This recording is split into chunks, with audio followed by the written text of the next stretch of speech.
Hello, Papa J learns Excel here. So in this video, I'm going to teach you about hiding excess rows and columns. But give me a while. I expand my screen over here.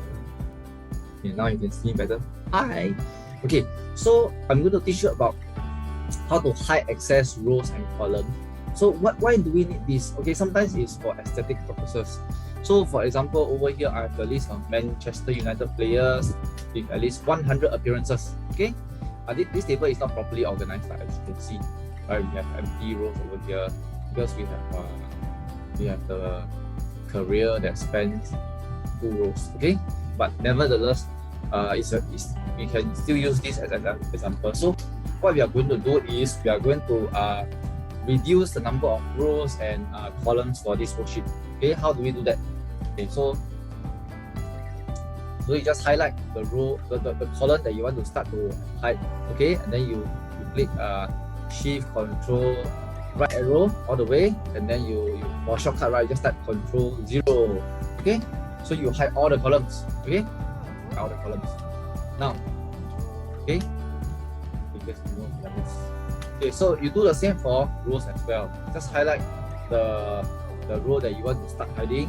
You want to hide. Okay, Shift Control down arrow and Control 9. So now you hide everything. You hide all the columns and rows. Now it looks a bit more. Now it looks neater, right? Okay. Yeah. Okay. So sometimes you might see this. So in my work, sometimes I will see it because this is neater. Okay, and it's easier to see. Okay, and it prevents more importantly, yeah, it prevents other users from typing elsewhere in other columns and rows. Okay, so now how to unhide? We have hidden already, right? How to unhide? Okay, it's a little bit tricky. Okay, sometimes when you encounter this, some people will not know how to unhide. Okay, but let me teach you. So you just highlight I, right? Okay, and then you see this column over here. Actually, you can drag it.